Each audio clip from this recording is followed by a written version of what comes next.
My wife didn't just betray me, she choreographed it. She planned my divorce to coincide with the exact moment she would inherit $250 million. But there was one variable in her perfect equation she never accounted for: the dead man she was mourning, and the secrets he decided to leave with me. There were 56 chairs set out for the funeral. I counted them. Karina had insisted on the silver-trimmed ones. They photographed better.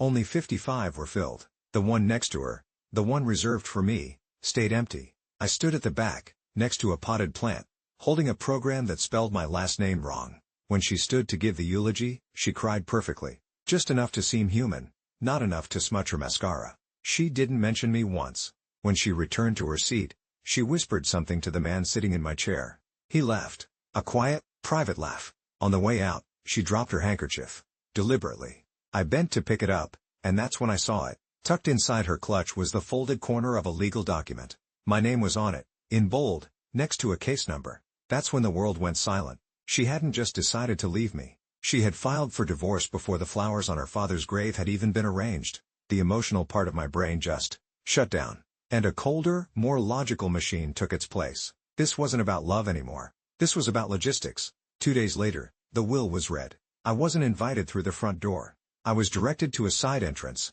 the one for the caterers. Poetic, I suppose. The study was filled with deep leather, taxidermy, and the suffocating smell of old money. Karina was there, next to the man from the funeral. She gave me a look you'd give a piece of furniture you were about to replace. To my daughter, Karina Elise Derby, I leave the sum of $1 million. The silence in that room was thick enough to choke on. Karina blinked. Just once. I'm sorry, she said, her voice tight. Did you say 1? Or 100? 1 million, the lawyer repeated, his face a mask of professional indifference. The remainder of Mr. Darby's estate is to be transferred to another beneficiary. He then opened a sealed letter and began to read a message from the grave. Glenn's voice, through the lawyer, filled the room. Karina, I watched you change. You loved your inheritance more than your father. So, my money will not be your reward.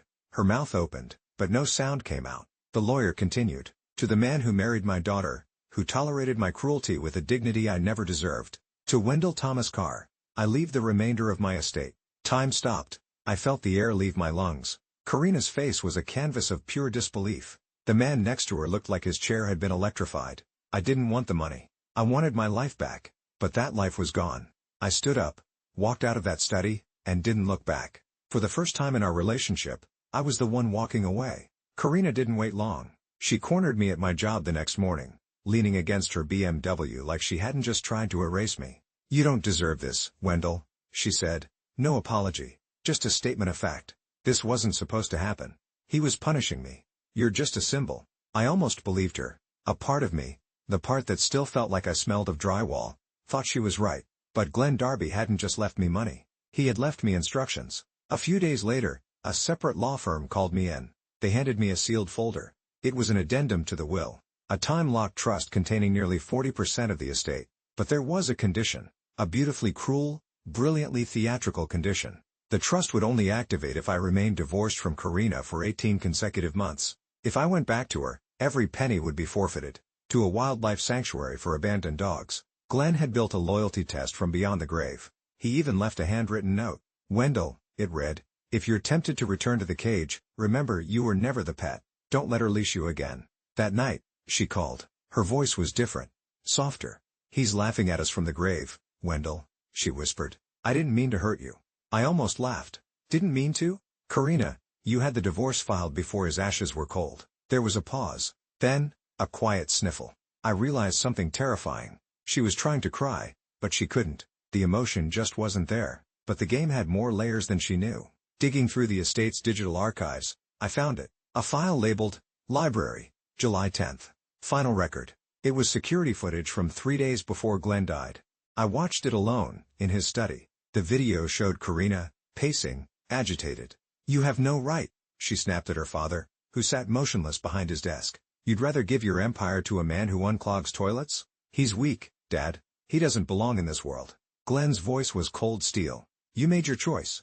You thought you could outsmart me, have your freedom, and keep the fortune. But there are consequences, Karina. Wendell never asked me for anything. I'm not punishing you. I'm protecting my legacy. From you. The video ended. But that wasn't all. Tucked in the same file was a final sealed envelope. Inside, A handwritten note from Glenn. "I don't believe I will die by nature's hand alone," he wrote. "She offered me a new tea. I was healthy before she visited. I have no proof. Just a father's instinct." He detailed how he'd secretly had the security logs copied. 7 visits to his private quarters, all between midnight and 4 a.m., during her last stay. It wasn't a legal accusation. It was a whisper, a seed of doubt planted for me, and only me, to find. The silence on the other end of the line was heavy with guilt. "You weren't supposed to have that," she finally whispered. "Just like you weren't supposed to be in his room 7 times after midnight?" Her breath hitched. And then, the question I'd been waiting for. The question that proved everything. "What do you want, Wendell?" It was the first time she didn't pretend.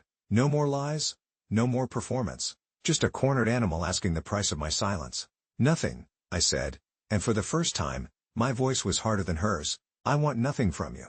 And I'm going to give you nothing in return." I hung up. Glenn hadn't just left me an inheritance. He had left me a sword, and I was finally ready to use it. The civil court case was short. I didn't use Glenn's final letter about the tea. I didn't need to. The video was enough. The security logs were enough.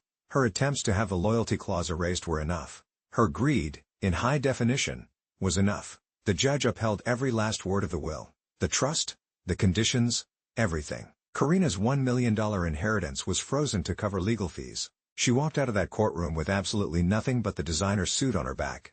I didn't buy a yacht. I bought a small house upstate. I adopted 2 senior dogs from the sanctuary Glenn's clause had named. One of them is named Captain Pickles. A few months ago, I got a letter. No return address. Her handwriting. Just one sentence inside. I didn't keep it. I let the dogs chew it up. Because she was wrong. I didn't ruin everything. I just saved what was left of me. And that was worth more than she could ever understand.